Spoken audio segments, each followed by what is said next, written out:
Shalom, selamat pagi Bapak Ibu sekalian, saudara-saudara yang dikasihi Tuhan. Selamat jumpa kembali dalam acara diskusi pelajaran Sekolah Sabat yang kita sudah pelajari tentunya sepanjang minggu ini. Dan pada saat ini kita akan mencoba merangkumkan atau menjelaskan kembali bagaimana pelajaran ini bisa membuat kehidupan kita lebih dekat kepada Tuhan. Dan kita bersyukur pada Sabat ini atau pada pagi ini, Pendeta Ronald Mamarimbing sebagai hamba Tuhan yang telah bersedia untuk menjelaskan pelajaran ini bagi kita. Untuk itu saya ingin menyapa Pendeta Ronald Mamarimbing. Shalom Pendeta. Shalom, shalom, selamat hari Jumat. Terima kasih Pendeta untuk kesediaannya mau bersama-sama dengan kami, dengan kita semua untuk belajar bagaimana pelajaran ini bisa membantu kita di dalam menjalani kehidupan kita selagi kita berada di dunia ini. Dan Pendeta, pada judul daripada pelajaran kita pagi ini adalah tentang terang dari bait suci, light from the sanctuary. Jadi kalau kita melihat pelajaran ini, Pendeta nanti tolong dibantu untuk menjelaskannya kepada kita. Tetapi untuk sementara saya coba bacakan dari ayat inti kita yang terdapat di dalam Ibrani 8 ayat 1 dan 2. Dikatakan Ibrani 8 ayat 1 dan 2, inti segala yang kita bicarakan itu ialah kita mempunyai iman besar yang demikian, yang duduk di sebelah kanan takhta yang maha besar di sorga, dan yang melayani ibadah di tempat kudus, yaitu di dalam kemah sejati yang didirikan oleh Tuhan dan bukan oleh manusia. Pendeta, pelajaran kita ini adalah terus terang mengenai bait suci. Kalau kita membuka pelajaran ini dari buku di Perjanjian Lama, buku Keluaran, ritual atau upacara-upacara yang dilakukan di bait suci terus terang kalau kita melihat sangat kompleks. Dan sebenarnya apa sih manfaatnya bagi kita, Pendeta, mempelajari pelajaran dari bait suci, suatu upacara yang kompleks yang banyak dilakukan di sana? Mohon penjelasannya, Pendeta, silakan. Terima kasih. Baik, pelajaran kita pada Sabat ini judulnya adalah Light from Sanctuary atau terang dari bait suci. Kalau kita lihat, mungkin seperti pertanyaan tadi, apa yang perlu diperhatikan? Kalau seandainya ini sepertinya agak kompleks dan dikatakan mungkin boleh saya katakan rumit. Memang ini disebut bait suci dan judul pembahasan kita dimulai dengan kata terang. Jadi artinya kalau bilang terang dari bait suci, ini artinya ada sebuah sukacita. Karena kebanyakan atau semua orang tidak suka kegelapan. Atau rata-rata mayoritas kita tidak suka kegelapan. Jadi dengan adanya kata terang dari bait suci ini menyatakan bahwa ada sukacita, tidak ada rahasia. Di sini ada transparansi, ada sebuah kejelasan yang dapat kita lihat tentang bait suci.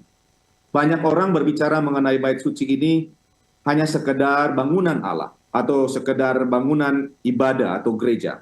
Tetapi kalau kita lihat kenapa ini agak penting atau boleh saya katakan ya penting untuk kehidupan kita sebagai orang-orang Kristen, apalagi si pembaca firman Tuhan. Bait suci ini berbicara mengenai cerita, kisah, kenyataan, keberadaan Allah pada waktu yang lalu. Sudah dikatakan tadi, ini merujuk kepada Perjanjian Lama, khususnya di dalam kitab Keluaran. Kalau kita lihat di dalam kitab Keluaran, ketika orang Israel keluar dari tanah Mesir, Allah menempatkan dirinya dengan istilah Allah berjalan. Jadi Allah berjalan di depan mereka dalam bentuk tiang api pada waktu malam dan tiang awan pada waktu siang hari. Jadi dari Allah berjalan, kemudian Allah menyatakan bahwa dia mau tinggal dengan umatnya. Jadi bait suci adalah tempat tinggal Allah. Dari dia yang berjalan, sekarang dia yang mau tinggal di tengah-tengah orang Israel. Jadi bait suci adalah tempat tinggal Allah. Dan tentunya kenal Allah berarti kalau saya mau kenal Allah artinya saya mau mengetahui tempat tinggalnya. Itu berarti bukan cuma mau tahu tentang di mana dia tinggal, tetapi saya juga mau tahu apa yang dia buat dalam kesehariannya di tempat tinggalnya. Jadi mengetahui bait Allah adalah mengetahui di mana Allah tinggal dan mengetahui apa yang Allah buat setiap hari. Jadi penting sekali, walaupun mungkin pada awalnya kita mengetahui atau mungkin ketika Anda baca terlalu banyak ada upacara-upacara yang dilaksanakan di sana, ada yang disebut dengan harian, ada yang disebut dengan tahunan. Tetapi sebenarnya bait Allah ini adalah hal yang sangat indah, sangat penting, boleh saya katakan sangat mujarab bagi saudara dan saya yang rindu untuk memperoleh kehidupan kekal. Jadi bait suci ini adalah pusat dari Allah itu sendiri. Kenapa? Karena ketika dia mau tinggal, dia menempatkan dirinya di tengah-tengah. Dengan kata lain, bait Allah ini adalah pusat dari perkemahan Israel, pusat dari perhatian, pusat dari kehidupan umat-umat Allah, orang Israel, dan tentunya akan menjadi pusat perhatian kita bila kita mau mewarisi kerajaan Allah. Nah, bagaimana kalau seandainya itu merupakan sebuah pengetahuan? Tentunya pengetahuan itu akan menjadi sebuah doktrin. Jadi doktrin bait suci ini sebenarnya adalah pusat dari semua doktrin yang keluar dari firman Tuhan. Jadi doktrin kitab suci adalah pusat yang menghubungkan semua doktrin Alkitab, semua pengetahuan benar yang saudara dan saya tahu, semuanya dihubungkan terkait dengan doktrin dari bait suci ini. Kenapa? Karena apapun doktrin yang saudara dan saya pelajari tentunya berkaitan dengan pengetahuan keselamatan secara menyeluruh dan detail. Dan itu terkait dengan doktrin atau dengan pelajaran bait suci yang tentunya kita pelajari pada pagi ini. Demikian, terima kasih. Terima kasih Pendeta untuk penjelasannya. Pendeta tadi di awal sempat menyinggung tentang bahwa bait suci adalah tempat tinggal daripada Allah. Dan bahkan di perjanjian lama ini juga di buku Keluaran pasal 25 ayat 8 memang jelas dikatakan di sana, dan mereka harus membuat tempat kudus bagiku supaya aku akan diam di tengah-tengah mereka. Saya kira ini adalah perintah Tuhan kepada Musa untuk membangun tempat kudus. Yang menjadi pertanyaannya, kalau seandainya tidak ada tempat kudus, apakah Tuhan tidak tinggal dengan mereka, Pendeta?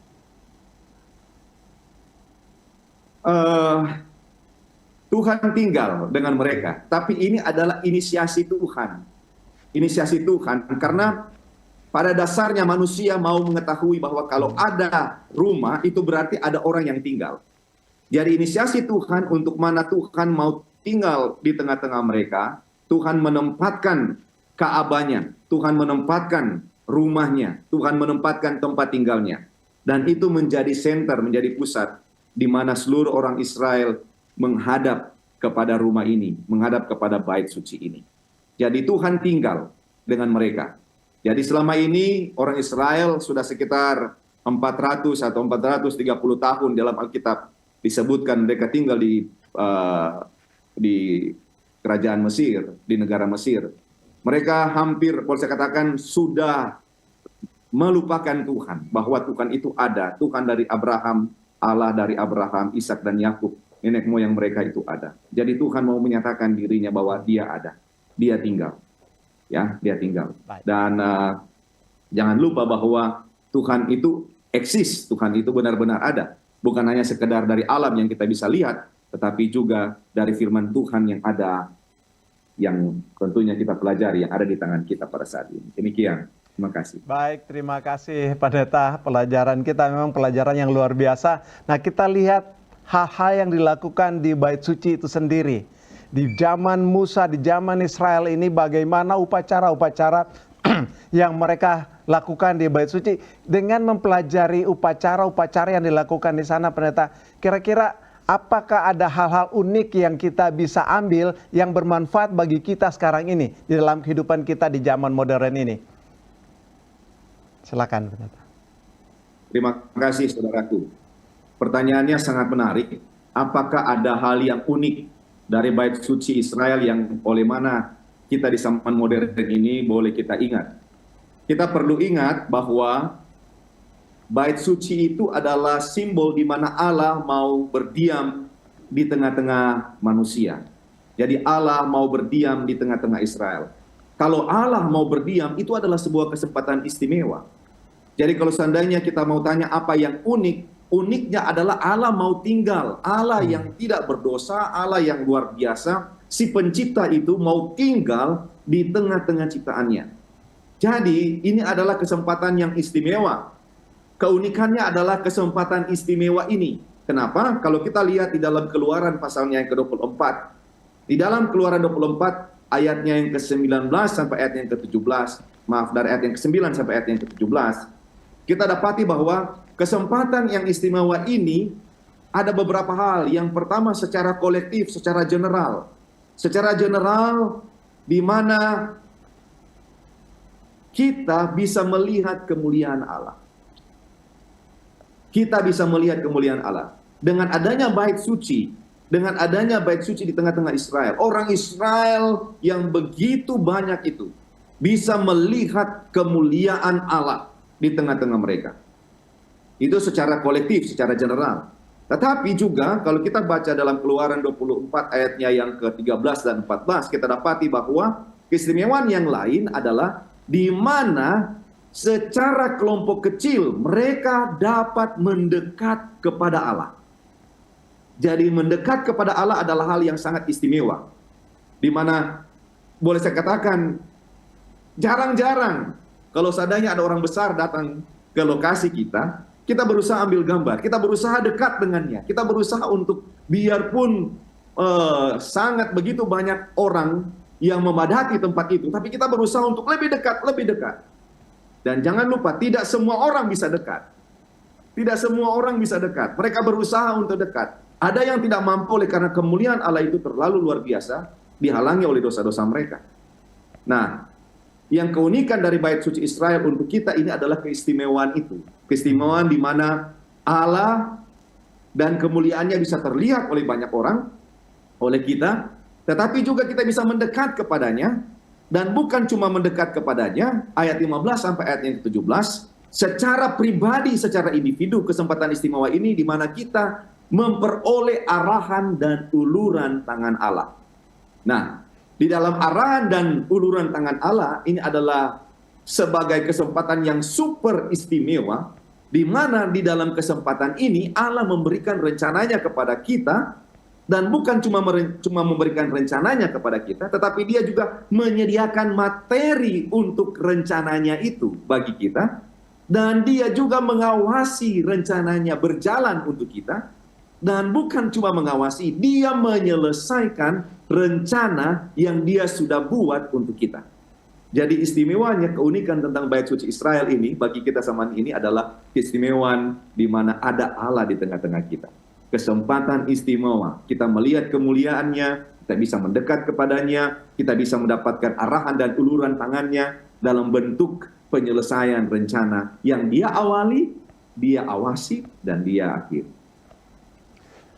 Baik, terima kasih Pendeta. Satu pelajaran yang sangat baik. Sering memang kita perlu, karena pada zaman modern ini kita perlu sesuatu yang bisa kita lihat, baru kita bisa yakin, kita bisa percaya. Saya kira di zaman Israel juga demikian. Mereka adalah orang-orang visioner, ingin melihat. Sehingga dengan adanya bait suci yang di tengah-tengah mereka, mereka bisa betul-betul merasakan kehadiran daripada Allah di tengah-tengah mereka itu. Terima kasih Pendeta. Keunikan inilah saya kira yang perlu kita miliki di zaman kita saat ini. Sudah dijelaskan oleh Pendeta tadi. Pendeta, ada satu hal lagi yang mungkin kalau kita mencoba menggambarkan bait suci yang diperintahkan bagi Musa untuk dibangun di Israel ini. Apakah yang dibangun itu memang merupakan suatu gambaran dari yang adakah bait suci di surga atau seperti apa Pendeta? Kalaupun misalnya itu merupakan gambaran dari bait suci di surga, mungkin bisakah Pendeta memberikan suatu perikop atau ayat di Alkitab yang bisa menguatkan kita supaya kita yakin bahwa memang bait suci di dunia ini adalah merupakan gambaran dari bait suci surgawi. Silakan Pendeta. Terima kasih, saudaraku. Di dalam Alkitab memang benar. Mungkin kalau seandainya kita mempertanyakan apakah benar ada bait suci di surga, karena di zaman Musa di padang belantara Musa mendirikan bait suci, ya, dan bukan cuma Musa mendirikan bait suci, kita juga tahu ada Salomo mendirikan bait suci, dan kita tahu ada juga Ka'bah Zerubabel yang didirikan untuk bait suci, dan sesudah itu ada Ka'bah-Ka'bah lain termasuk Ka'bah Herodes yang dinamakan Ka'bah Herodes tapi dilaksanakan oleh orang-orang Yahudi ketika mereka ada, dan itulah di zaman Yesus ada. Dan ingat, Yesus tidak mempermasalahkan Ka'bah yang ada di zaman itu yaitu Ka'bah Herodes, di mana Ka'bah untuk pelayanan upacara orang Yahudi tapi dinamakan sebagai Ka'bah Herodes. Yesus ada di zaman itu, tetapi dia tidak mempermasalahkan soal itu. Pertanyaannya sekarang adalah, apakah Ka'bah ini adalah ada yang nyata di dalam kerajaan surga? Ya, mari kita lihat di dalam Keluaran pasalnya yang ke-25 yang sudah dibacakan tadi. Ya, Keluaran pasalnya yang ke-25 ayatnya yang ke-8 dan 9. Dan mereka, ini firman Tuhan berkata, dan mereka harus membuat tempat kudus bagiku. Jadi Tuhan bilang, orang Israel harus menyiapkan tempat kudus, membuat tempat kudus bagiku, supaya aku akan diam di tengah-tengah mereka, menurut segala apa yang kutunjukkan kepadamu sebagai contoh. Tadi saudara kita bilang sebagai gambaran, benar. Sebagai contoh, tema suci, dan sebagai contoh segala perabotannya, demikianlah harus kamu membuatnya. Jadi dari situ saja kita tahu bahwa Musa diberikan vision, diberikan penglihatan untuk melihat bagaimana dia membuat Ka'bah ini, membuat bait suci atau membuat tempat di mana Allah tinggal. Jadi blueprintnya dilihat oleh Musa. Tetapi di dalam Ibrani pasal yang ke-8, di dalam perjanjian baru, kita dapati di dalam ayat yang pertama, ayat yang kedua, ayat yang keempat, dan ayat yang kelima, dikatakan inti segala yang kita bicarakan itu ialah kita mempunyai imam besar. Ingat, kata imam besar, kita mempunyai imam besar. Jadi dibilang di sini kita mempunyai imam besar yang demikian, yang duduk di sebelah kanan takhta maha besar di surga. Jadi imam besar ini hanya berfungsi bila ada Ka'bah, bila ada bait suci. Jadi imam besar ini akan berfungsi bila ada bangunannya, bila ada tempatnya, bila ada di mana tempat pelaksanaannya. Oke, imam besar tidak berfungsi di pasar. Imam besar tidak berfungsi di mall. Imam besar berfungsi di dalam Ka'bah. Itu sangat jelas dalam perjanjian lama. Dengan kata lain, baru dari kalimat ini saja, kita mempunyai imam besar yang duduk, katanya, di sebelah kanan takhta yang maha besar di surga. Itu berarti sudah mendapatkan gambaran kepada kita bahwa ada Ka'bah di surga. Dan di mana Ka'bah itu di surga? Boleh dikatakan bahwa itu adalah surga itu sendiri dari ayat ini. Kita pindah ayat yang kedua. Dan yang melayani ibadah di tempat kudus, yaitu di dalam kemah sejati yang didirikan oleh Tuhan dan bukan oleh manusia. Baru dari sini kita juga tahu bahwa ternyata imam besar ini yang duduk di sebelah kanan takhta di surga melayani di kemah sejati. Tidak disebutkan kemah sejati itu mana, yang apa, tetapi sudah disebut tadi bagian yang pertama, surga. Oke? Dan di sini dikatakan kemah sejati yang bukan didirikan oleh manusia. Ini didirikan oleh Allah. Jadi ingat baik-baik, ini didirikan oleh Allah dalam konteks fungsi pelayanan Allah. Oke? Jadi ini adalah kemah yang Tuhan dirikan. Lalu kita pindah ayat yang keempat. Sekiranya imam besar atau Yesus di bumi ini, ia sama sekali tidak akan menjadi imam. Karena di sini telah ada orang-orang yang mempersembahkan persembahan menurut hukum Taurat. Ayat 5. Pelayanan mereka adalah gambaran dan bayangan dari apa yang ada di surga. Again, sekali lagi disebut di surga. Jadi pelayanan imam-imam ini hanya terjadi di mana? Di dalam bait suci. Dan di sini kalimat ini tidak menggunakan kata bait suci, tapi disebut kata di surga. Jadi bait suci itu adalah surga itu sendiri. Sangat jelas di sini. Lalu kemudian dikatakan sama seperti yang diberitahukan kepada Musa ketika ia hendak mendirikan kemah. Ingatlah, demikianlah firman Tuhan bahwa engkau membuat semuanya itu menurut contoh yang telah ditunjukkan kepadamu di atas gunung ini. Jadi merujuk kembali kepada Keluaran 25 ayat 8 dan 9. Jadi ini sangat berkaitan. Jadi kalau saya tanya, ada orang tanya, apakah ada bait suci di surga? Jawabannya iya. Malahan itu adalah yang benar-benar sejati, adalah yang benar-benar asli. Karena itu adalah dibuat oleh Allah sendiri, dibangun oleh Allah sendiri. Apakah ada lokasinya, apakah ada tempatnya, apakah saya mengatakan bahwa ini disebut surga. Bagaimana bentuk Ka'bah Allah itu saya tidak tahu, tetapi benar-benar ada dan itu di surga. Ka'bah Allah itu di mana dia berdiam, di mana dia tinggal, dan di mana Allah tinggal. Di dalam Alkitab disebutkan berulang-ulang Allah tinggal di surga. Allah tinggal dalam surga. Dari surga ini adalah Ka'bahnya. Jadi benar-benar bait suci ini eksis, ada di dalam kehidupan kita saat ini. Kenapa? Karena itu ada di surga. Demikian saudaraku. Terima kasih Pendeta. Jadi luar biasa Pendeta sudah menyebutkan tadi tentang berbagai bait suci yang dibangun oleh Musa dalam bentuk kemah, kemudian juga oleh Salomo dalam bentuk bangunan permanen, dan juga bait suci surga. Pendeta, bolehkah memberikan kepada kita kira-kira apa sih yang berbeda dari bait suci yang dibangun Musa sebagai kemah, kemudian Salomo sebagai bangunan permanen, atau bait suci yang Pendeta sebutkan yang ada di surga? Apa kira-kira perbedaan atau persamaannya, Pendeta? Silakan. Terima kasih untuk pertanyaannya. Luar biasa ini. Kita lebih dalam lagi ya tentang Ka'bah ini. Baik, pertanyaannya adalah apakah ada perbedaan atau apa persamaan antara bait suci di surga dan bait suci yang ada di bumi ini? Saya mau sampaikan dulu persamaannya. Oke? Ingat, persamaannya ini adalah persamaan yang saya baca dalam firman Tuhan. Persamaan ini adalah persamaan yang saya tahu, ya, yang saya hanya bisa lihat gambaran tentang perjanjian lama. Saya belum ada di surga saat ini. Saya belum pergi ke surga saat ini. Saya belum melihat, dan semoga saya boleh masuk surga, saudara-saudara. Dan saya yakin saudara-saudara juga rindu masuk surga supaya kita bisa melihat Ka'bah ini. Tetapi dalam Alkitab disebutkan persamaan antara Ka'bah yang ada di dunia ini atau bait suci dunia dan Ka'bah yang di surga atau bait suci yang ada di surga, persamaannya adalah sebuah kenyataan. Jadi baik Ka'bah yang ada di dunia ini dan Ka'bah yang ada di surga, dua-duanya adalah nyata. Oke? Real. Real artinya ada, eksis. Baik bangunannya dan pelaksanaan upacara. Dalam hal ini adalah imam besar, kurban, dan umat yang terlibat di dalam itu. Jadi ini adalah sebuah persamaan. Jadi persamaannya artinya kalau di dunia ini ada dia punya bangunan, di surga juga ada bangunannya.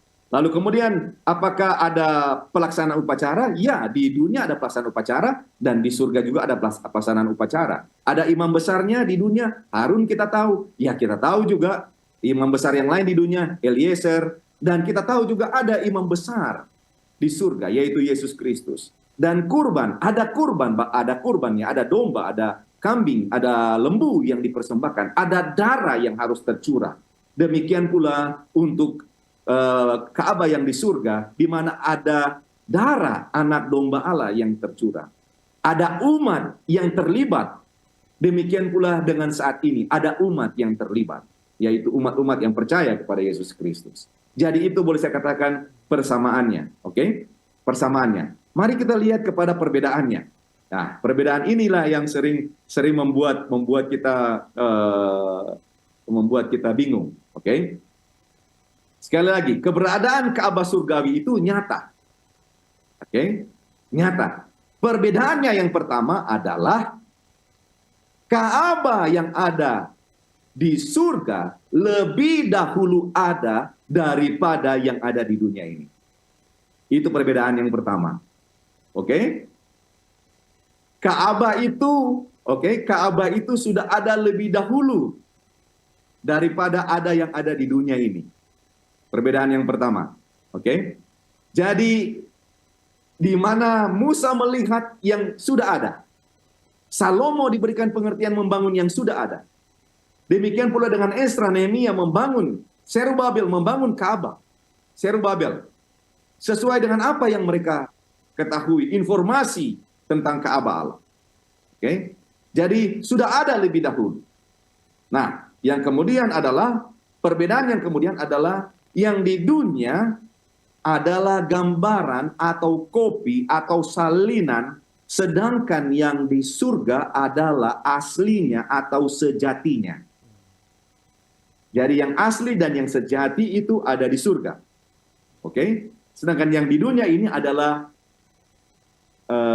salinannya. Makanya kalau sekarang kita bangun gereja sesuai dengan rencana kita membangun gereja, karena yang paling penting di situ kan adalah ibadahnya, apa yang kita laksanakan dalam peribadatan itu. Jadi perbedaannya adalah yang asli itu adalah di surga. Sedangkan yang di surga, Paulus katakan bahwa tidak pernah ada dalam pikiran, tidak pernah dilihat, tidak pernah didengar, tidak pernah disebutkan, bahkan tidak pernah ada dalam pikiran manusia, itu yang Tuhan siapkan. Jadi bentuknya wow, saya katakan wow, amazing, wonderful, suatu yang luar biasa yang tidak bisa saya gambarkan dengan pikiran saya. Sepandai-pandainya saya menggambarkan tentang Ka'bah Allah itu jauh lebih daripada yang saya bisa pikirkan. Itu perbedaannya. Oke? Nah, kalau kita lihat selanjutnya, kalau seandainya saudara-saudara mungkin tanya, pendeta, kalau begitu, kalau seandainya di dunia ini adalah dia punya kopi, dia punya salinan, dan yang di surga itu adalah asli, adalah sejatinya, berarti apakah ada pintu, apakah ada bejananya, apakah ada altarnya, apakah ada 7 kaki diannya, adakah? Ya, saya mengatakan bahwa saya belum masuk, saya belum pernah ke sana, saya hanya membaca informasi dari firman Tuhan ini. Oke, yang saya tahu sesuai juga dengan pelajaran sekolah Sabat yang kita pelajari bersama-sama. Bait suci atau Ka'bah surgawi itu nyata, oke, dalam konteks literal, but not in details. Jadi Ka'bah di surga itu literal, tetapi dalam detailsnya bagaimana itu tidak dijelaskan. Tidak dijelaskan sejelas bagaimana Musa membuat Ka'bah yang ada di dunia ini. Jadi bukan berarti di Ka'bah dunia ini ada meja dan roti pertunjukan, maka di surga pun ada meja dan roti pertunjukan. Karena Musa membangun 7 kaki dian, maka di surga pun ada 7 kaki dian. Kitab Wahyu adalah kitab yang penuh dengan simbol.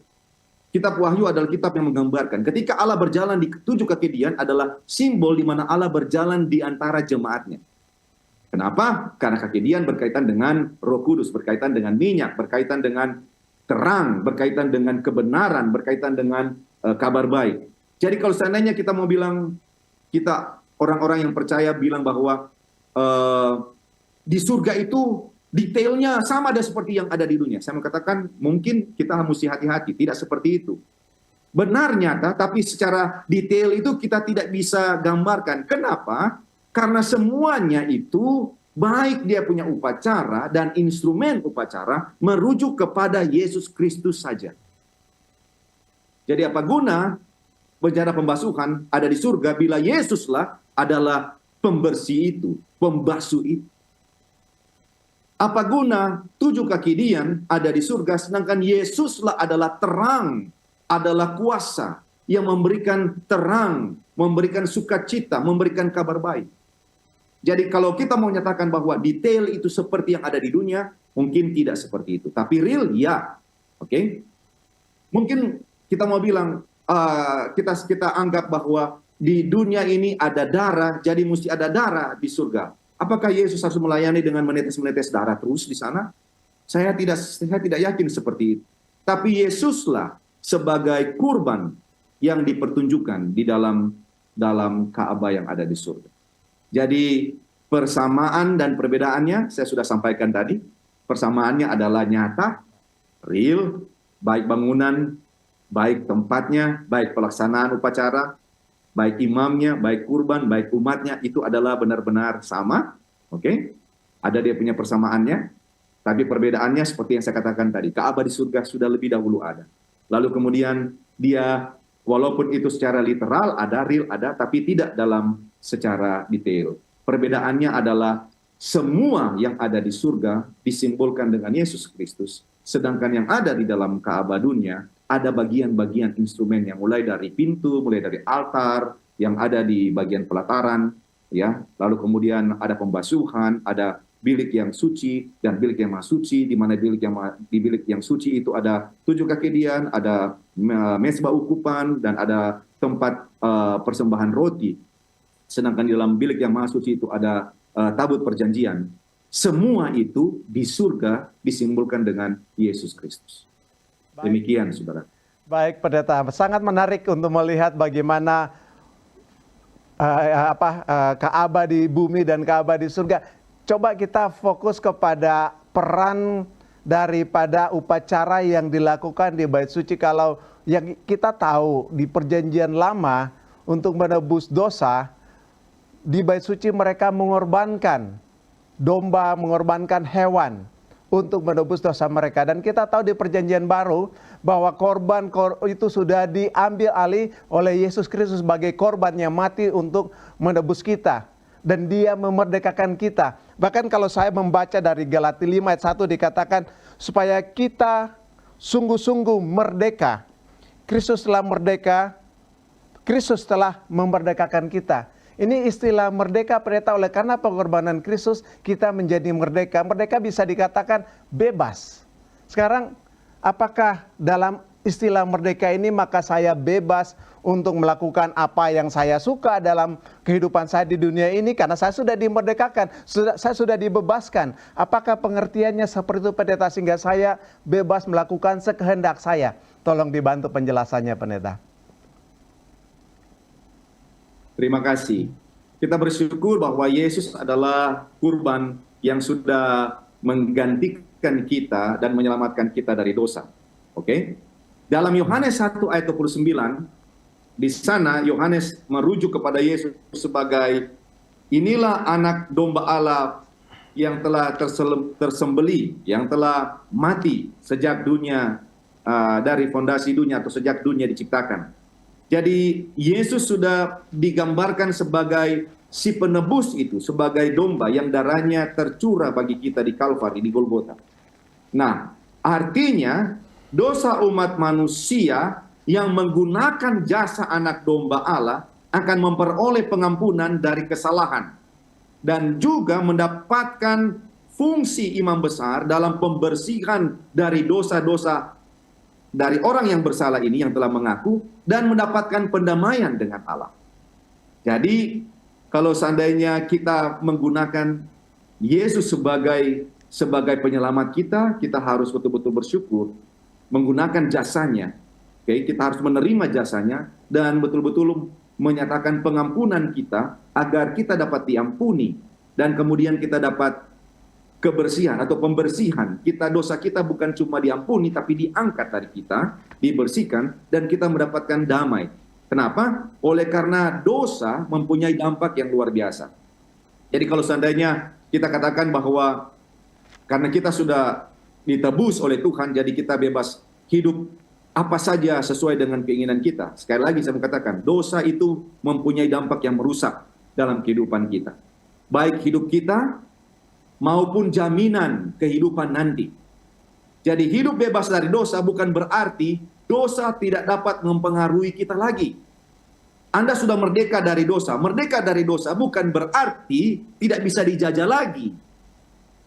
Orang yang merdeka dari dosa, orang yang bebas dari dosa bukan berarti dosa tidak dapat mempengaruhi Anda dan saya lagi. Karena apa? Karena sebelum dosa itu dibinasakan, sebelum dosa itu dihapuskan atau dibersihkan oleh Allah, maka pengaruh dosa itu akan membawa kecenderungan yang buruk kepada umat manusia, termasuk mereka yang percaya kepada Tuhan. Jadi kalau seandainya saya katakan bahwa saya sudah ditebus, maka kita bebas hidup seperti apa yang kita inginkan. Oke, pertanyaannya adalah keinginan model yang bagaimana? Kalau seandainya saya sudah bebas dari dosa dan keinginan saya bebas melaksanakan keinginan saya seturut dengan kehendak Allah, puji Tuhan, saya bisa melakukannya dengan kuasa Tuhan. Tapi kalau seandainya mengatakan bahwa, oh saya sudah bebas, saya sudah mendapatkan kebebasan. Apakah saudara yang sudah mendapatkan SIM mengendara, bebas mengendarai apa saja, itu berarti bebas melakukan apa saja saat Anda berkendara? Saya yakin tidak. Saya sudah mendapatkan SIM berkendara, saya bebas berkendara, saya sudah mendapatkan license, mendapatkan restu untuk mana saya bawa kendaraan, apakah saya bawa kendaraan kendaraan motor ataupun mobil. Iya. Saya bisa membawa itu, tapi bukan berarti saya harus menerobos lampu merah. Bukan berarti saya harus memarkir di tempat yang dilarang untuk jangan parkir. Saya harus melakukan, saya bebas, saya tidak akan terhakimi, saya tidak akan mendapatkan teguran, saya tidak akan mendapatkan amaran bila saya menjaga kebebasan itu dengan baik. Jadi kalau seandainya Anda sudah ditebus, lalu Anda berpikir, oh sekali ditebus, ada orang berpendapat bahwa sekali selamat tetap selamat, tidak akan pernah mati-mati, tidak akan pernah jatuh dalam dosa. Oh hati-hati. Alkitab tidak pernah mengajarkan one save, always save. Sekali selamat tetap selamat, tidak. Kita selamat oleh karena kasih karunia Allah, kita selamat oleh karena Yesus mati bagi kita, dan kita bebas dari dosa, jangan lagi buat dosa. Jadi kalau saya bebas dari dosa, itu berarti saya tidak akan melakukan dosa lagi. Saya bebas hidup bersama dengan Tuhan saya. Saya bebas hidup bersama dengan Allah saya. Demikian yang bisa saya berikan. Terima kasih. Terima kasih Pendeta. Memang betul sekali apa yang dijelaskan oleh Pendeta di dalam Galatia 5, bahkan di ayat 13 dikatakan, saudara-saudara memang kamu telah dipanggil untuk merdeka, tetapi janganlah kamu mempergunakan kemerdekaan itu sebagai kesempatan untuk kehidupan dalam dosa, melainkan layanilah seorang akan yang lain oleh kasih. Baik Pendeta, terima kasih untuk bagian ini. Kita coba kembali sedikit kepada bait suci ini di dalam Daniel pasal 8 ayat 14. Mungkin saya bacakan supaya bisa kita lihat apa makna daripada ayat ini. Maka ia menjawab, sampai lewat 2300 petang dan pagi, lalu tempat kudus itu akan dipulihkan dalam keadaan yang wajar. Nah, saya boleh minta Pendeta untuk menjelaskan ini mengenai bait suci di surga atau bait suci di bumi. Dan kalau memang ini adalah bait suci di surga, ini ada sesuatu kata yang di sini dipulihkan dalam keadaan yang wajar. Apakah ada sesuatu yang tidak wajar dengan bait suci ini? Silakan Pendeta. Terima kasih saudaraku. Terima kasih sudah membaca Daniel 8 ayat yang ke-14.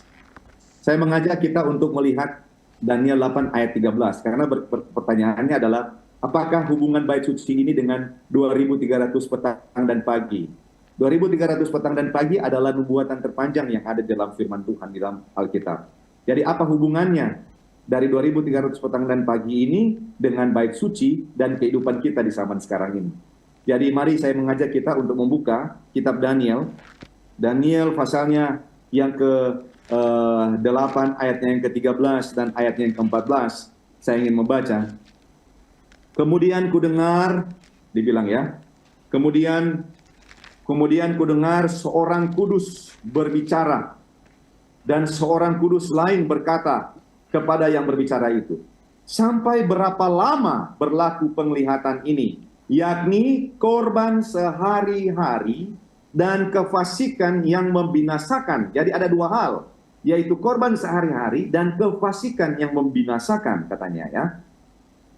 Tempat kudus yang diserahkan dan bala tentara yang diinjak-injak. Jadi pertanyaannya demikian, berkaitan dengan korban sehari-hari dan kefasikan yang membinasakan, tempat kudus, yaitu bait suci, okay, yang diserahkan dan bala tentara yang diinjak-injak.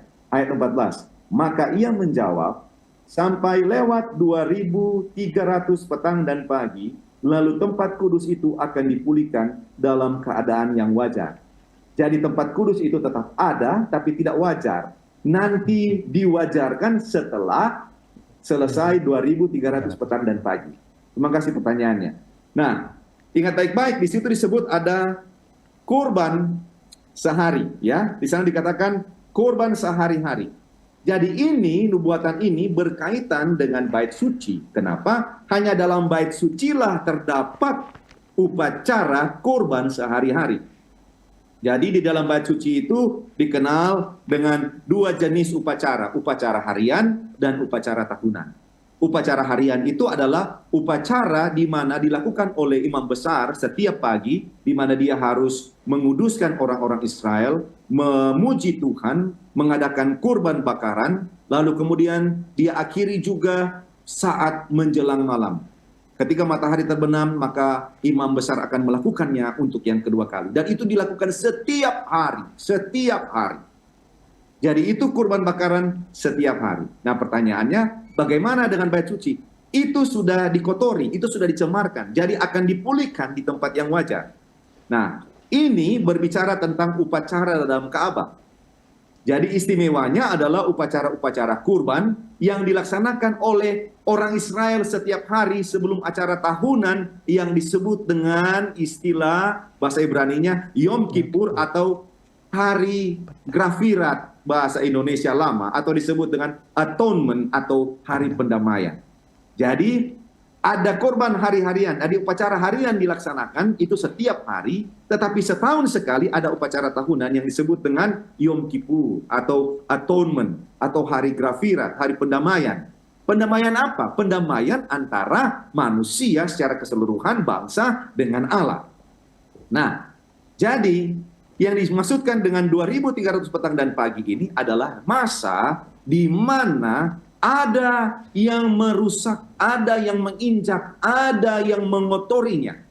Kalau kita baca dalam Daniel pasal yang ke-8, kita tahu bahwa Ka'bah ini, upacara ini dikotori dengan apa yang disebut dengan tanduk kecil. Tanduk kecil. Nah, siapa tanduk kecil ini? Tanduk kecil ini adalah dia yang mau menyaingi Allah. Ya, kita lihat bahwa di dalam nubuatan 2.300 petang dan pagi, ini berkaitan dengan ketika ada satu peristiwa di mana dia yang ditunjuk yang disebut dengan Mesias harus mati di pertengahan minggu terakhir dari 70 minggu yang disampaikan. Agak lama memang pembahasan ini kalau kita membahas 2.300 petang dan pagi. Tapi saya mau katakan bahwa di penghujung 2.300 petang dan pagi, kalau seandainya kita lihat berdasarkan nubuatan, dari sejak tahun 34, ditambah dengan dikurangi, ya, boleh saya katakan dikurangi dengan 2.300 petang dan pagi, maka sisanya adalah 1.810. Nah, 1.810 ini, kalau kita kaitkan tahunnya, itu berkaitan dengan 1844. Oke? Karena 1.810 tambah dengan 34 ada di mana di saat itulah firman Tuhan disampaikan kepada seluruh dunia, di mana di saat itulah peristiwa firman Tuhan jalan kepada banyak orang dengan matinya Stefanus di tahun 34 AD, maka kita dapati bahwa itu akan berakhir di tahun 1844, karena 1810 tambah 34 itu 1844. Dan benar di tahun 1844 itu adalah peristiwa di mana kita tahu pelajaran sahabat-sahabat sekolah sahabat yang kemarin berbicara mengenai William Miller memperkenalkan tentang kedatangan Tuhan. Date-nya, tanggalnya atau peristiwanya, waktunya adalah tepat, tetapi peristiwanya bukan kedatangan Tuhan, tetapi peristiwa di mana Allah mengadakan pendamaian. Dengan kata lain, di tahun 1844 itu adalah tahun nubuatan, penggenapan, tempat yang wajar itu dipulihkan, di mana korban sehari-hari itu selesai dan pindah kepada upacara tahunan. Upacara tahunan itu dimulai dengan upacara yang sekali setahun hanya dibuat hari raya Grafirat, hari raya pendamaian, Yom Kippur atau Atonement. Atonement adalah at one moment. At one moment, artinya hanya sekali dibuat, tidak ada lagi yang berikutnya. Itu adalah simbol di mana Allah mengadakan pendamaian antara umat Tuhan melalui dirinya dengan Bapa, dengan Allah Bapa. Jadi inilah yang dimaksud dengan di mana ada kaitannya 2.300 petang dan pagi nubuatan dengan bait suci dan kita sebagai umat-umat Tuhan. Nah, kita sebagai umat-umat Tuhan sekarang berada di dalam masa itu. Masa yang dimaksud dengan masa Yom Kippur atau masa atonement, masa pendamaian yang sudah mulai dari tahun 1844. Karena di tahun itulah berakhirnya korban sehari-harian kelar lagi, selesai semuanya, tidak ada lagi yang dibuat korban sehari-harian. Dan kita tahu bersama tidak ada lagi Ka'bah Allah di dunia ini. Yang ada hanyalah Ka'bah Allah di surga. Dan prosesnya di mana hari pendamaian, upacara yang dilaksanakan oleh Allah oleh Yesus Kristus sebagai imam besar, itu berkaitan langsung dengan kita. Kenapa? Karena di zaman Israel, hari Atonement itu berkaitan dengan umat-umat Israel saja. Tidak berkaitan dengan Filistin, Aram, atau Midian, atau negara lain, atau bangsa lain. Hanya berkaitan dengan orang-orang Israel. Kalau kita buka dalam Wahyu pasalnya yang ke-10, kita dapati bahwa di dalam Wahyu pasalnya yang ke-10, saya ingin mengajak saudara-saudara untuk melihat Wahyu pasalnya yang ke-10.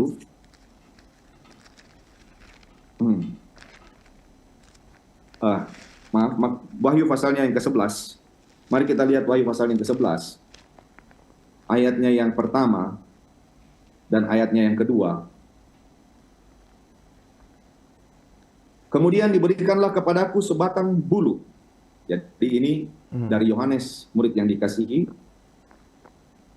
Yohanes Pembahyu menerima sebatang bulu seperti tongkat pengukur rupanya, dengan kata-kata yang berikut. Bangunlah dan ukurlah bait suci Allah. Ingat, bangunlah dan ukurlah bait suci Allah dan mezbah dan mereka yang beribadah di dalamnya. Dan mereka yang beribadah di dalamnya.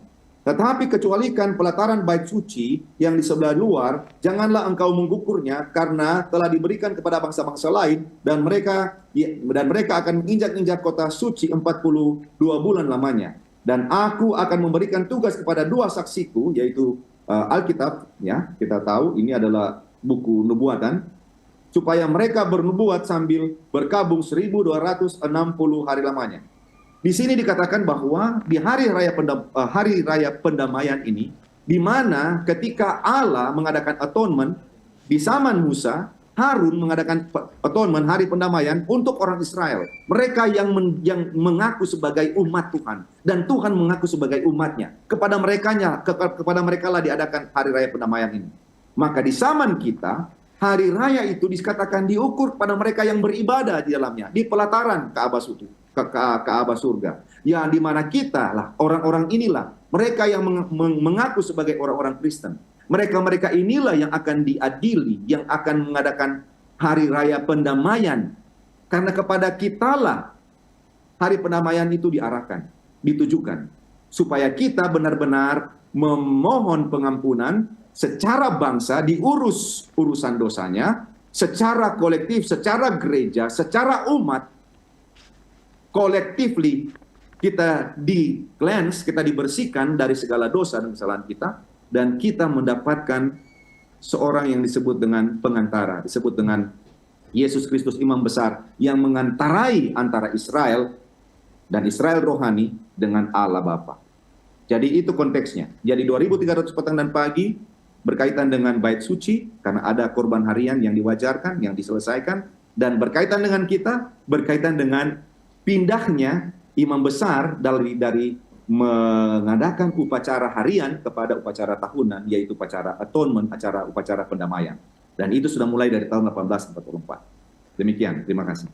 Baik, terima kasih. Memang sangat menarik, agak kompleks juga untuk mempelajari bagaimana pelajaran ini. Dan kita lihat pendeta tadi sudah menjelaskan kepada kita mengenai peran Yesus sebagai imam besar.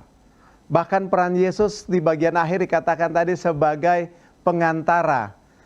Itu kita lihat juga di Ibrani 7:25. Karena itu ia sanggup juga menyelamatkan dengan sempurna semua orang yang oleh Dia datang kepada Allah. Sebab ia hidup senantiasa untuk menjadi pengantara mereka. Jadi pendeta, yang kita dengar dari sini adalah imam besar, pengantara. Ini adalah peran yang Yesus lakukan.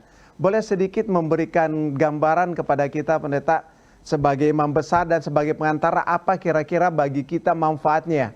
Dengan saya mengetahui bahwa Yesus adalah sebagai imam besar yang melayani di dalam Ka'bah, dan Yesus sebagai pengantara bagi kita sebagai umat manusia. Tolong penjelasannya, pendeta. Terima kasih, saudaraku. Di dalam Ibrani pasal 7 ayat 25 yang sudah dibacakan tadi, di sana dikatakan bahwa ia sanggup juga menyelamatkan dengan sempurna semua orang yang oleh Dia datang kepada Allah. Jadi fungsinya imam besar ini hanya kepada mereka yang menggunakan jasa Yesus yang mau datang kepada Allah. Oke? Hati-hati bagi orang Kristen yang mengaku Yesus Kristus hanya setiap tanggal 25 Desember.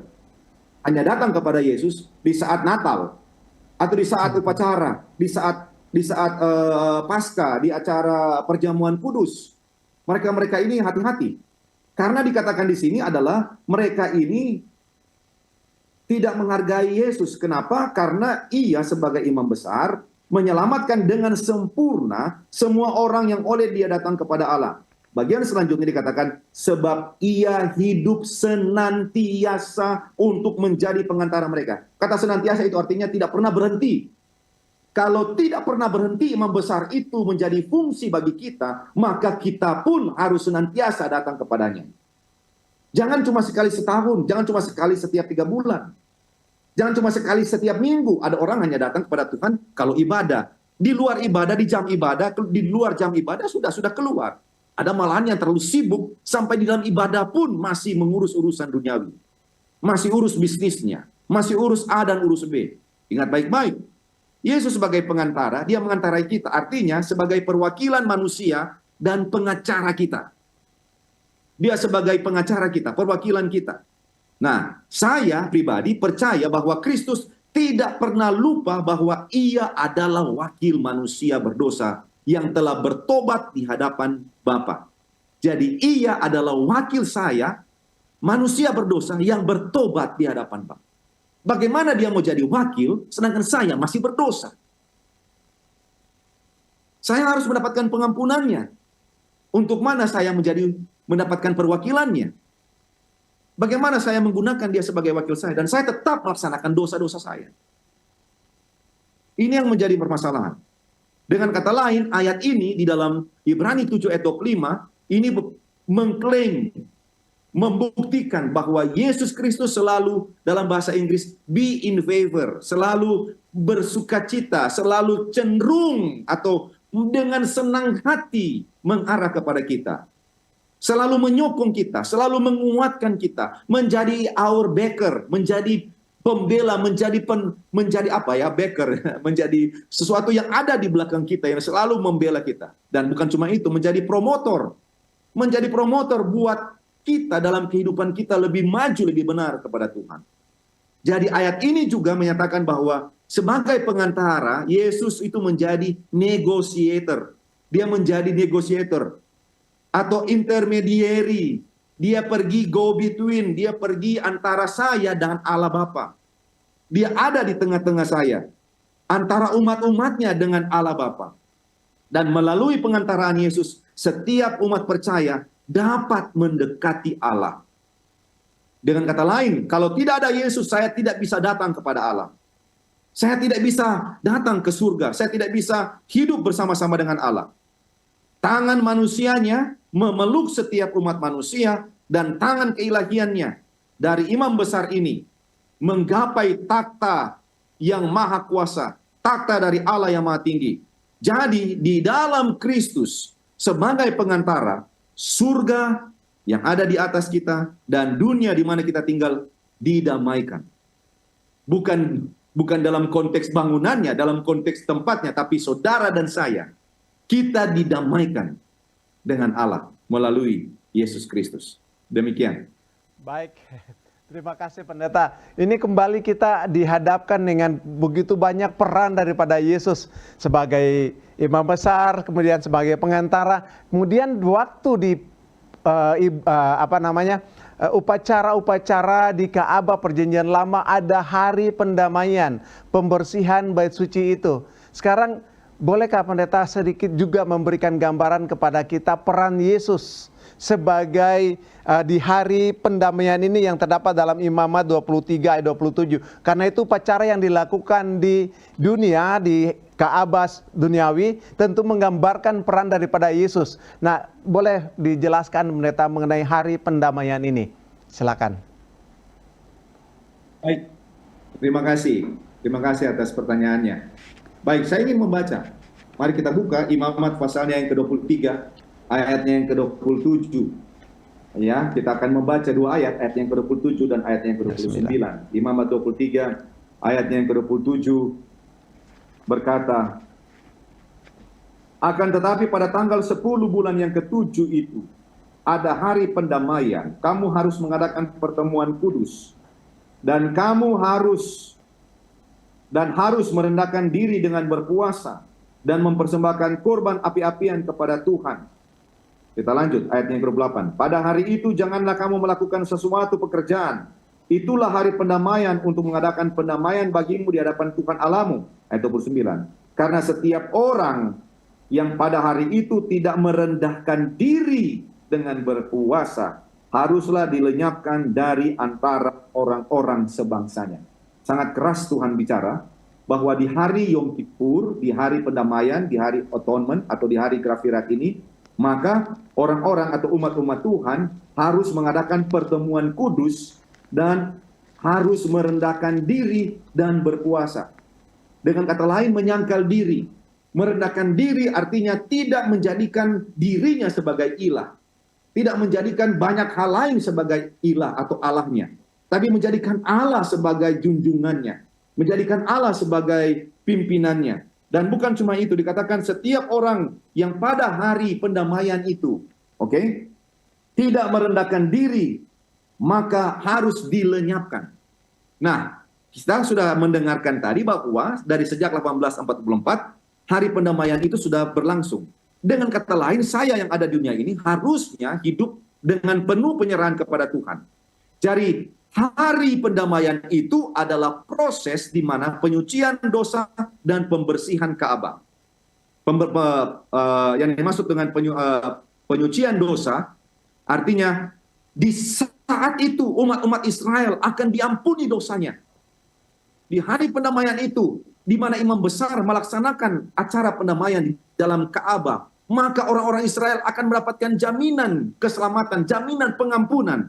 Tetapi jangan salah, imam besar bukan cuma mengadakan pengampunan, penyucian dosa umat-umat Tuhan, umat-umat Israel, tetapi juga imam besar mengadakan pemindahan atau pembersihan Ka'bah.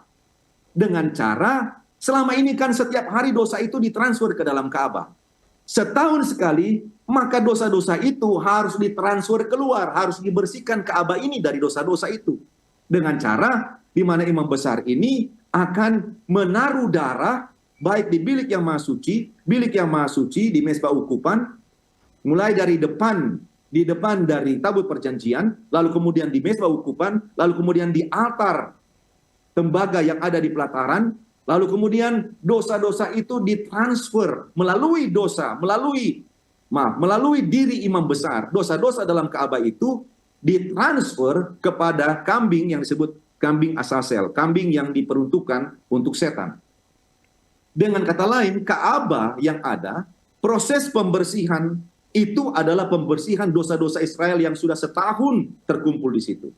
Dengan kata lain, saat ini imam besar kita yang di surga sementara mengadakan pengampunan dosa, mengadakan penyucian dosa untuk saya, untuk saudara saat ini. Tapi jangan salah, ketika dia keluar nanti, maka dia akan membawa dosa-dosa yang sudah dia bersihkan, yang sudah dia sucikan, dosa-dosa kita itu akan dialihkan, dia akan alihkan kepada setan.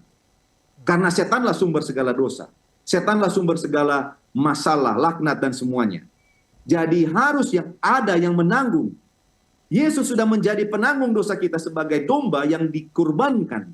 Sekarang dosa-dosa yang sudah ditransfer, yang sudah dibawa ke surga itu harus dikeluarkan, dikuduskan. Surga itu harus disucikan dari proses pengampunan dosa ini dengan cara membinasakan sumber dosa, yaitu setan, dengan mengalihkan semua dosa kepadanya, sumber masalah, sumber dosa kepadanya. Jadi, di dalam Imamat pasal 23 ayat yang ke-27 sampai ayat yang ke-29, hari pendamaian itu adalah proses penyucian dosa bagi kita dan pembersihan Ka'bah, di mana surga itu, proses pengampunan dosa itu akan bersih dengan cara mengalihkan. Lama ini kan kita sudah mendapatkan pengampunan, tapi dosa itu belum beres. Ingat, sebelum manusia jatuh dalam dosa, setan sudah lebih dulu berdosa. Jadi Yesus mati di kayu salib bukan hanya mengurus masalah saya dan saudara yang berdosa.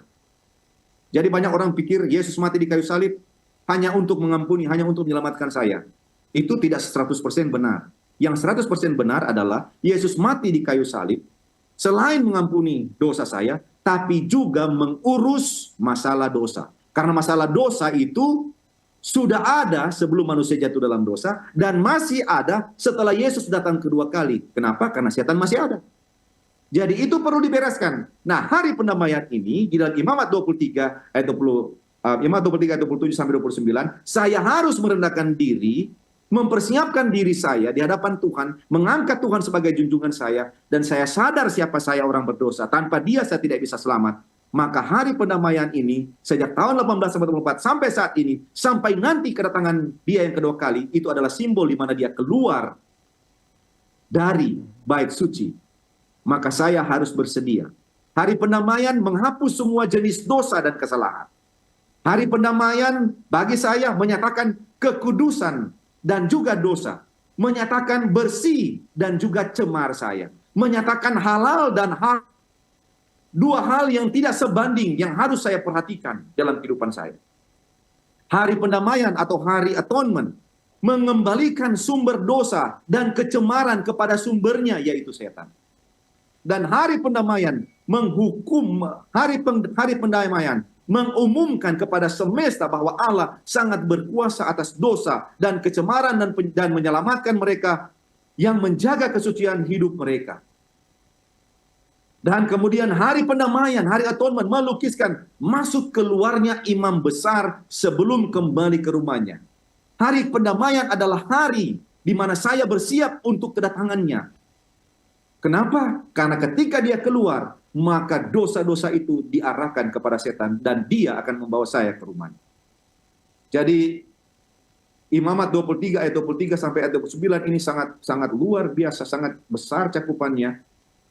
Tentang bagaimana saya harus hidup saat ini. Saya harus hidup dengan kerendahan hati. Saya harus hidup sadar siapa saya orang berdosa. Dan saya harus menjunjung Allah saya. Saya harus menghormati Tuhan saya. Saya harus mencintai Yesus Kristus saya. Dan saya harus benar-benar hidup sesuai dengan apa yang diarahkan. Hati-hati dalam kehidupan saya dari hari ke hari. Demikian yang saya bisa sampaikan. Baik, Pendeta. Singkat aja di bagian ini. Ada orang yang merasa bersalah, dia berbuat dosa, dan kita termasuk seperti itu, merasa berdosa, kemudian kita menyesal dengan dosa-dosa kita. Ada orang yang menyesal, sudah itu, udah move on. Ada orang yang menyesal, aduh dia merasa ini beban, yang dia terus rasakan penyesalan terus menerus. Kira-kira sebagai umat yang percaya kepada pengampunan dosa ini, yang mana yang harus kita lakukan, Pendeta? Baik, terima kasih atas pertanyaannya. Saudaraku, bila saudara, bila ada orang yang terus merasa berdosa dan merasa bersalah, itu baik untuk ditobati. Baik untuk ditobati dan diselesaikan dengan Tuhan. Jadi ketika saya merasa bersalah, saudara merasa bersalah, saya merasa berdosa, saudara merasa berdosa, kita semua merasa berdosa, itu baik karena Roh Kudus mengajarkan kita, mengajak kepada kita untuk sadar bahwa kita manusia berdosa, kita perlu juru selamat, kita perlu imam besar, kita perlu Yesus Kristus. Maka saya harus datang dan bertobat dan menyelesaikan itu dengan Tuhan, dengan cara meminta ampun dan meminta berkat dari Tuhan. Itu menjadi baik. Tetapi itu juga bisa menjadi tidak baik.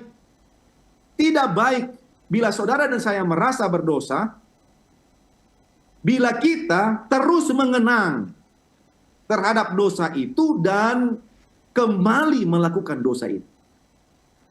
Kalau saya terus-terus ingat dosa saya, walaupun saya sudah datang kepada Tuhan minta ampun, aduh dosa itu datang lagi, dosa itu akan datang. Kenapa? Karena saya tetap buat dosa itu. Karena saya sekitar dengan dosa itu. Saya masih menjamah dosa itu. Saya masih memegang dosa itu. Saya pegang Tuhan, tapi saya pegang dosa itu. Ingat, di dalam Mazmur pasalnya yang ke-103, ayatnya yang kedua, firman Tuhan berkata, sejauh timur dari barat, demikianlah dijauhkannya daripada kita, pelanggaran kita. Jadi kalau sudah jauh, biarkanlah jauh, dosa itu selesai. Kalau seandainya saya sudah minta ampun, sudah, dosa itu sudah, Tuhan sudah dengar. Tuhan sudah ampuni saya. Sudah jauh, ya sudah, nggak usah diingat lagi. Sedangkan setan selalu menuduh kita Di dalam Wahyu pasal yang ke-12 ayat 10, setan adalah bapa segala penuduh. Jadi dia membuat kita merasa malu dan selalu menuduh kita sehingga kita tidak mau datang kepada Allah. Jadi setan yang selalu membuat saya berdosa, saya berdosa, saya berdosa, saya berdosa. Tuhan sudah menanggung dosa kita. Kita sudah minta ampun kepadanya. Yesus sudah mengampuni kita. Dia sudah mengantarai kita. Jasanya telah menyelamatkan kita. Kenapa saya harus ingat lagi dosa-dosa saya yang lalu?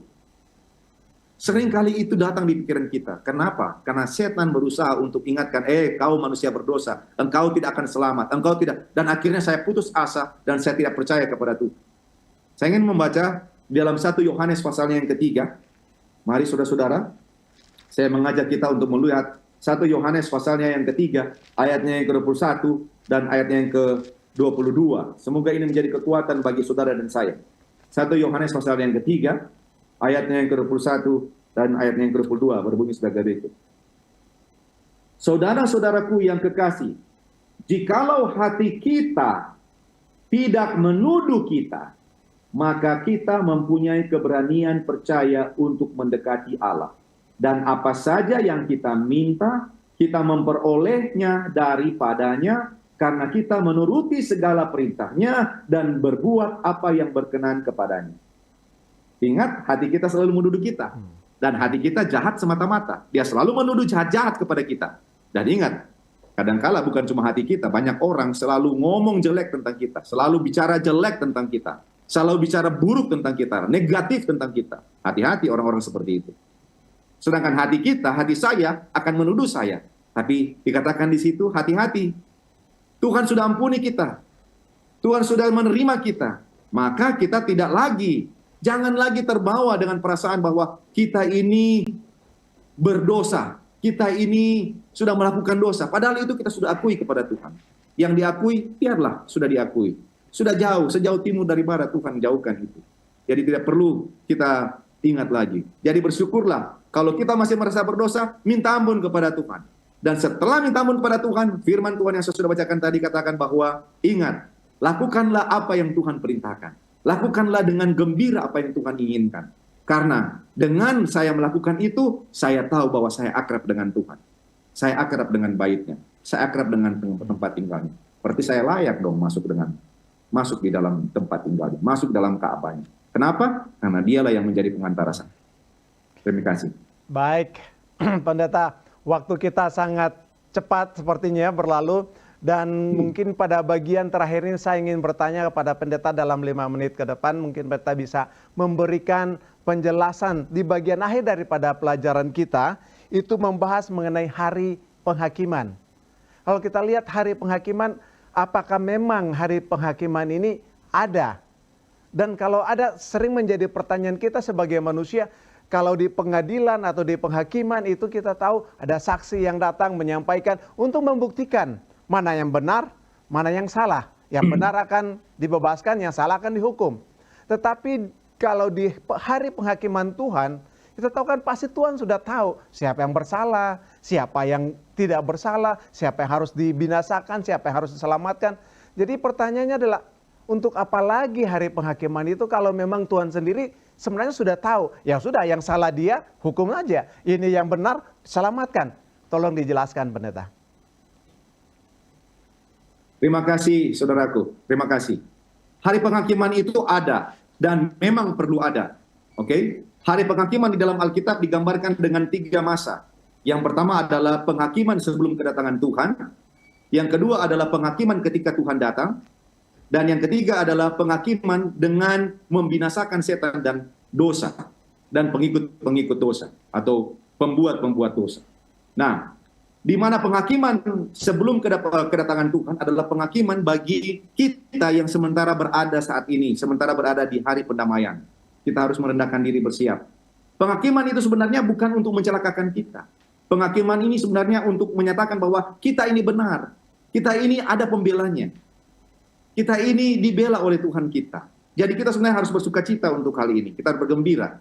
Dan penghakiman kedatangan Tuhan adalah ketika Dia datang dan menyelamatkan kita dan menjadikan kita sebagai hakim-hakim dengan melihat catatan-catatan mereka yang terhakimi, termasuk mereka yang menolak, yang menuduh Tuhan tidak adil, tidak baik, yang tidak mau bertobat. Dan kita akan melihat penggenapannya di mana konsumasi, di mana pembinasaan setan dan orang-orang berdosa termasuk dosa dilenyapkan, unsur dosa dilenyapkan dari dunia ini. Nah, kalau Tuhan tahu kenapa Tuhan tidak langsung saja ini begini-begini dan semua yang seperti ini dikatakan tadi, mengapa tidak langsung saja hukum orang yang salah dan selamatkan orang benar? Perlu kita ketahui bahwa Tuhan perlu waktu. Tuhan memerlukan waktu bukan untuk dirinya. Dia tahu siapa yang selamat, siapa yang binasa. Tetapi dia perlu waktu untuk manusia dan makhluk suci lainnya. Kalau Matius pasalnya ke-25 ayat 1 sampai 13 kita ketahui tentang 10 anak darah. Kita tahu bersama bahwa 10 anak darah ini mereka bersiap untuk kedatangan dari pengantin mempelai pria ini. Tetapi 5 menjadi bodoh, 5 menjadi pintar oleh karena persiapan mereka. Mereka tertidur, 10-10-nya tertidur, tapi 5 bersedia ketika tanda itu ada, ketika bunyi itu terdengar, ketika sudah datang, mereka bersedia oleh karena roh Tuhan ada. Oil atau minyak itu, simbol dari Roh Kudus itu bekerja dalam kehidupan mereka. Banyak orang-orang Kristen yang tidak bersedia nanti, oleh karena tidak adanya Roh Kudus dalam kehidupan mereka. Orang-orang ini adalah orang-orang yang hanya merasa sibuk dengan kehidupan mereka, dan hanya sekali-sekali datang kepada Tuhan. Masalah dosa, ingat juga. Kenapa Tuhan tidak langsung menghukum? Karena adalah masalah dosa. Masalah dosa yang lebih dulu ada sebelum penciptaan. Dan setan menuduh Allah yang pertama bahwa Allah tidak berkemurahan dengan mengusir dia dari surga. Allah tidak berkemurahan. Tapi kemudian ketika Allah mati demi menyelamatkan manusia keturunan Adam dan Hawa, kita semua yang berdosa, setan menuduh bahwa Allah itu tidak adil. Mestinya manusia yang dihukum, mestinya Adam dan Hawa yang dihukum. Kok kenapa mesti anak Allah? Jadi dia putar balikan fakta. Tapi kenapa perlu penghakiman? Kenapa perlu proses? Supaya saya dan saudara tahu alasannya kenapa orang-orang ini selamat, kenapa orang-orang yang satu ini tidak selamat. Kenapa yang kelompok ini selamat, kenapa yang kelompok ini tidak selamat. Kenapa sampai setan ditunggu begitu lama sehingga baru dinyatakan begini? Tuhan perlu. Kenapa? Dia perlu waktu untuk mana saudara dan saya melihat bukti-bukti ini. Dan selain itu, penghakiman juga memberikan kesempatan kepada saya dan saudara untuk berbalik dari dosa dan bertobat. Demikian saudara. Baik, terima kasih banyak pendeta, sangat menarik memang membahas bagaimana upacara di Bait Suci yang melambangkan peran daripada Kristus untuk keselamatan kita sebagai umat manusia. Sangat jelas pendeta sudah menjelaskan pada kita dari tadi bagaimana Kristus dengan tujuannya untuk menyelamatkan kita, saudara dan saya, sebagai umat manusia yang banyak melakukan dosa di dunia ini. Pendeta, pada bagian ini bolehkah pendeta memberikan ringkasan atau kesimpulan daripada pelajaran kita, dan mohon kalau boleh sekalian ditutup dengan doa pendeta. Disilakan. Baik, terima kasih atas kesempatan yang indah. Perang dari Bait Suci ini berbicara mengenai transparansi Allah dalam proses menyelamatkan kita. Di mana Allah benar-benar dengan jelas memberikan kepada kita gambaran prosesnya bagaimana Allah mau menyelamatkan saya secara pribadi dan menyelamatkan Anda secara pribadi. Jadi pemirsa, Bait Suci Allah ini adalah pusat di mana Allah bertakhta, di mana Allah tinggal. Dan Yesus Kristus, dia melayani untuk kita. Dia adalah kurban itu, di mana dia mengantarai darahnya sendiri. Dan dia juga adalah imam besar yang mengadakan proses dari acara pendamaian itu antara kita dengan Bapa. Dan dia pula lah yang menjadi hakim kita. Dia pula lah yang menjadi pembela kita. Jadi, terang dari Bait Suci ini menggambarkan bagaimana kasih Allah, Yesus Kristus, yang berlaku untuk kita dari sejak kita lahir sampai saat ini.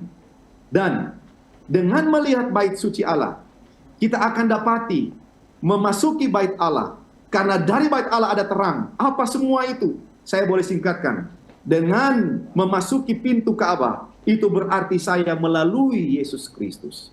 Saya mendapatkan kurban bakaran, di mana saya pergi ke salib melalui Yesus Kristus. Saya mendapatkan pengampunan dengan pembasuhan melalui Yesus Kristus. Lalu saya juga masuk untuk melihat roti yang ditujukan untuk kehidupan saya adalah firman Tuhan yang Yesus sendiri berikan kepada kita.